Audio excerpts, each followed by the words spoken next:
Okay, welcome everybody.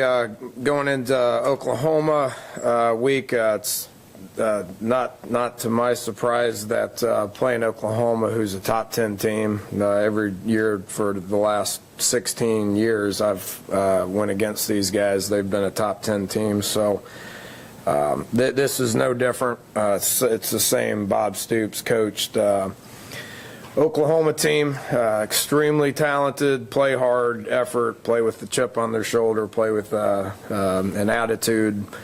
You know, that's no different this year than it's been. So, you know, everybody's excited about this matchup, and I know our guys will prepare hard this week to give themselves a chance to beat the mighty Sooners. So.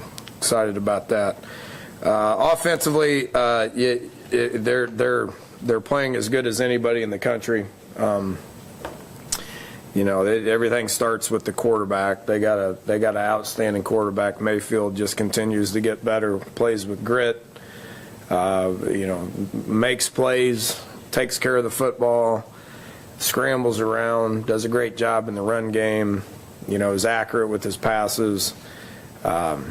What he's doing with the Westbrook dude, is impressive. You know, I haven't seen a combo put up with these kind of numbers in a long time here recently. Slow didn't have the start that they wanted, but over the last 6 games, what they've done is really impressive. So that'd be a challenge. He's the best receiver we've went against. There's no doubt. You know, and then the running back combination that they got. OU's always going to try to run the ball. You know, they're averaging 42 runs a game. You know, they're running it more than they're throwing it, and they're throwing for a ton of yards, over 340 yards a game. But they're going to get their run game going. They're going to run it first. Their run pass ratio is similar to ours. So they're going to focus on the run, and got two of the best running backs in the country, and they'll put them both back there at the same time. So you know, whether it's split backs, 2 backs, we know P. Ryan's going to be healthy in a week better. We've seen what he can do for a couple of straight years. But they're really good in the run game. They got an outstanding receiver in Westbrook. Their tight ends, their next guy, this Andrews kid out of Arizona, is really a talented guy. Big, can block, do different gaps, but is a huge receiving threat as well. So their O-line, they're getting better. You know, we know Beatonbow's as good as there is out there, and continuously coaches these guys up to get them better. They're young. I think they're struggling a little bit early, but they're young. They're getting better, and they're pretty dang good.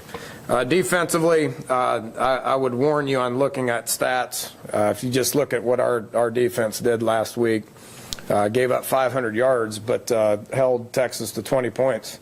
It's not about yards. Guys in the Big 12 are going to get yards. So you know, Oklahoma's given up some yards, but they're a good defense. They've been battling a lot of injuries. They're getting guys back that are healthy.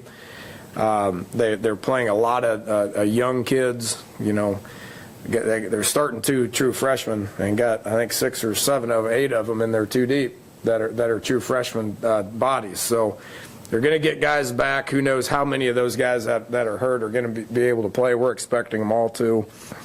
Which is going to give them the depth that they're used to and the players that they're used to. With that said, they got guys that can fly around and make plays. Same secondary we went against last year. Same scheme. You know, Bob and Mike been doing it for a long time. The arguably the 2 best defensive minds in football. So those guys are playing well and know us extremely well. Special teams, always something they've been good at. You know, they do a great job with their cover teams. You can recruit good bodies just like Texas can. You can recruit good bodies at Oklahoma, so they're going to have big, fast guys that can run down the field and cover, and then set up returns. With Westbrook and Mixon, their return games probably the most dangerous in the country. Westbrook has changed games. P. Ryan's back there averaging I'm sorry, Mixon's been back there averaging almost 30 yards on kick returns. So 2 of the best when it comes to offense, 2 of the best when it comes to returners. But what makes great special teams is having adequate bodies that can run fast and tackle and run fast and block. So that'd be challenging as well. Yeah, we're excited about a top 10 matchup, Morgantown, Saturday night, 8 o'clock. All that's good, but what our team focuses on is the next game. That's what this group has done. Let's prepare hard to put ourselves in position. But I know the atmosphere is going to be great. I'm happy for Mountaineer Nation to be able to have this to look forward to on Saturday night. We'll get ready to play and put a good product out there that they can be proud of. Coach Hunter? Is it hard for kids to block out outside noise in moments like this? Well, yeah, with telephones and social media and all that, it is. There's going to be buzz around campus. We've played in some big games. None bigger than the one we played last week. That was a pretty big one that I thought our guys did a good job of just focusing in on what it is. It better not affect them. If it does, we won't win. So you got to focus on the next one. If you're fortunate enough to go win this one, then the most important one is the next week. Going to Iowa State, you think that's going to be easy? It could be the most challenging game we got. So. You got to be in a routine.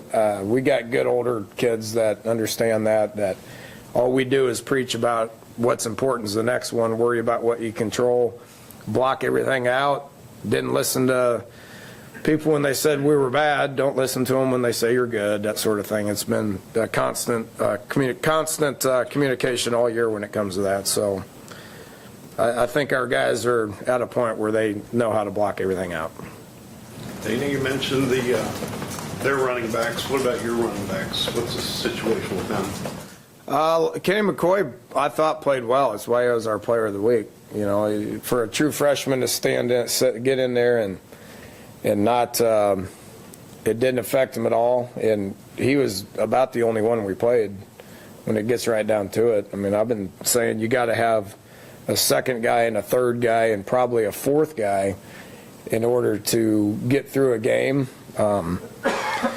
If we could have not turned the ball over and moved the ball a little bit better, then we probably would have had to went to somebody else. Eli took some snaps off of him. Petaway was ready to go. He practiced all week. Didn't think Russ could go. Put him in, couldn't go. Didn't think Crawford could go. Went in there, didn't like what we saw. So you can go out there and practice again today. Guys want to play, they got to practice. So we'll see if they do that. Dana, was Crawford something new, or did he aggravate? It's the same thing. They got a lower extremity injury down below the waist. So they've been dealing with the same thing.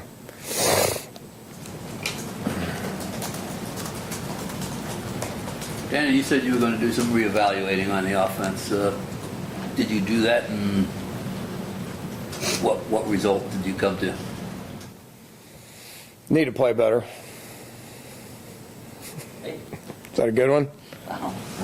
If we want to win, we need to play better. We play good in spurts. We're very inconsistent. And if we want to win, then we need to play better consistently. I don't know how else to put it. We went in there, started good on offense, and got some points on the board. 17. In the first, I think, 4 drives, we had 17. The turnover on the 5 just. But anyway, we did okay, and then I don't know if we just got complacent or we felt like we did enough. Wanted defense to go out there and win it. Not quite sure, but just didn't play very good. Need to be more consistent. And I'm not talking about consistently making big plays. I'm talking about consistently making average plays. Coach, have you changed your philosophy, style as a coach, and how have you changed over the 6 years you've been here?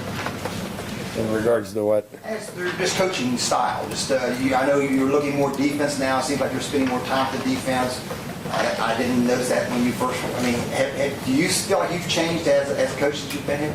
Yeah, I have. I mean, when I first got here, I was an offensive coordinator. There is a point after our first year in the league, and with this, we've talked about this a lot, but after the first year in the league, we started doing some things differently. How we practice, how we call plays, how we, what we run offensively, how we recruit, that sort of thing. I think we did some things that have helped the program, offensively, defensively, special teams wise. So yeah, I think I have a good bit. I think we got philosophies on all three sides of the ball right now. I think are good, and I think that with the philosophies that we have on all three sides of the ball, I think it's I think you're seeing wins because of it.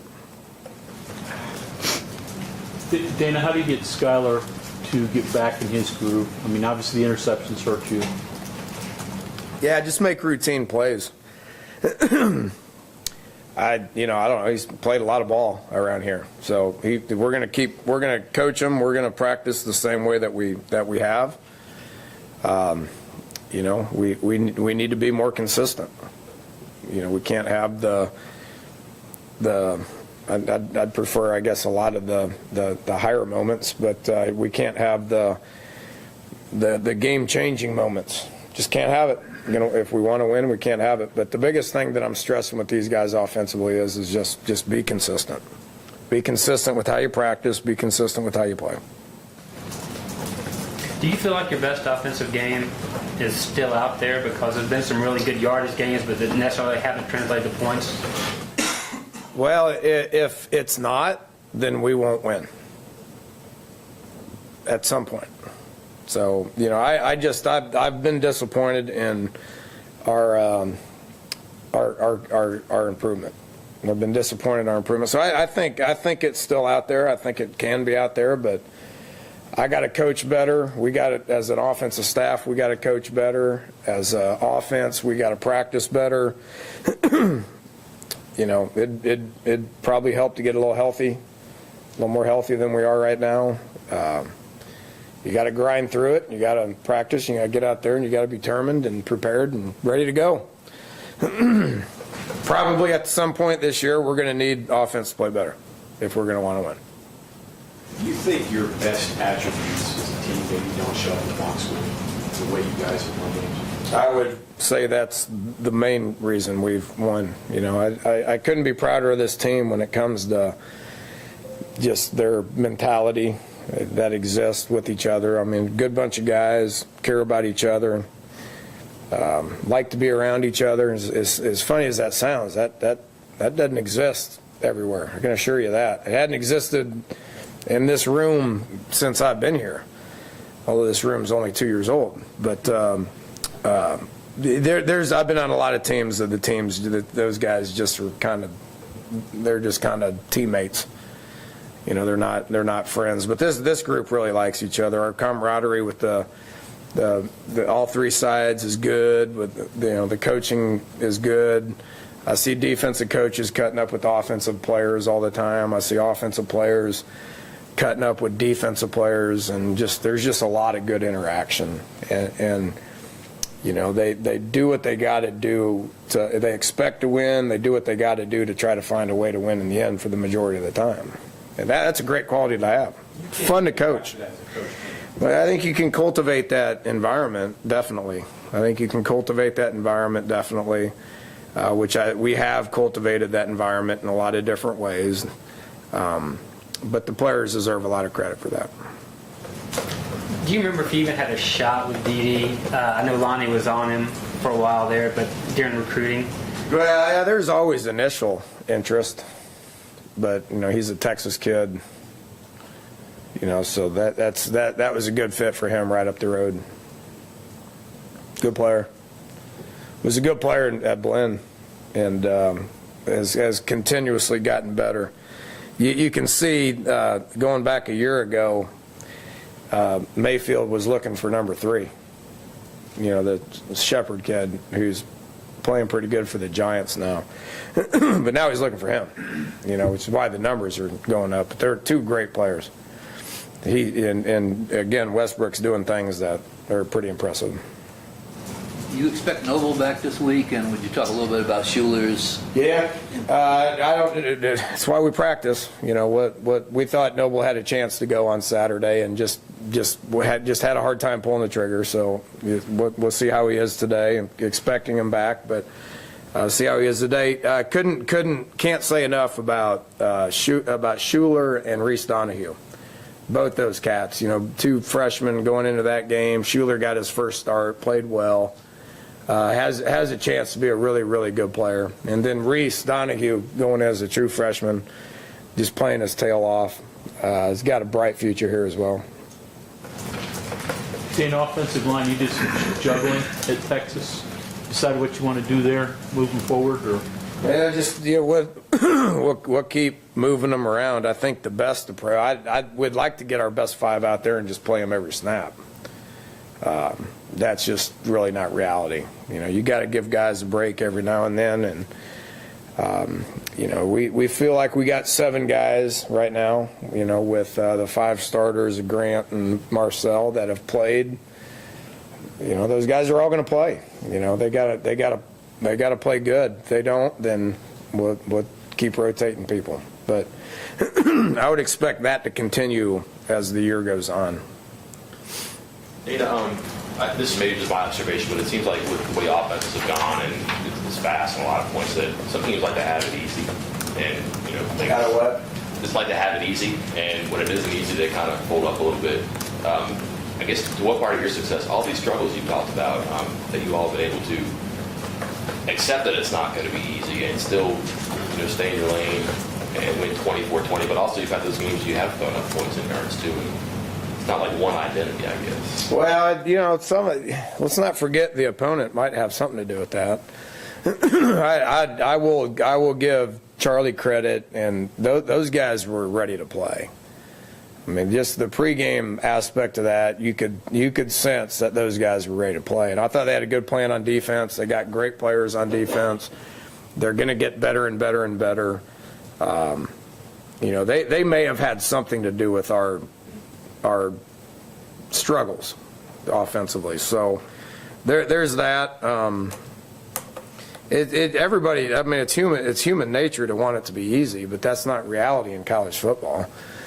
I mean, everything's hard. We talked about that. Everything about my job's hard. Everything about our assistant coach's job's hard because it's so competitive. I mean, every week you're looking at a group that's doing the same stuff, with a lot of the same players, so it's hard. If you want to be successful, you got to be mentally tough, and you got to put the last one behind you and go out and attack practice on Tuesday, Wednesday, Thursday, and Friday, and get prepared to go play your best on Saturday. I mean, there's nothing easy about that. If it was easy, everybody'd do it.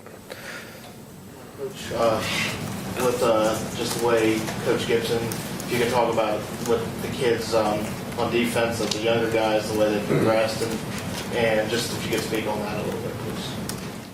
I mean, we're playing. I tell you, the biggest thing we got defensively was we got an identity, and Tony's doing a great job. Believes in the scheme, understands the scheme, calls it just outstanding.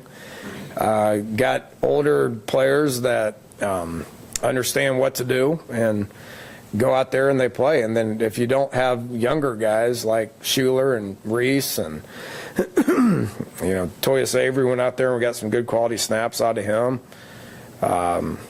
If you don't have a good combination of that, then you don't have depth. So group that believes in what they're doing, a group that believes in the scheme, understands the scheme, coaches that get it, and getting the most out of our guys defensively. I can say that. Proud of that as well.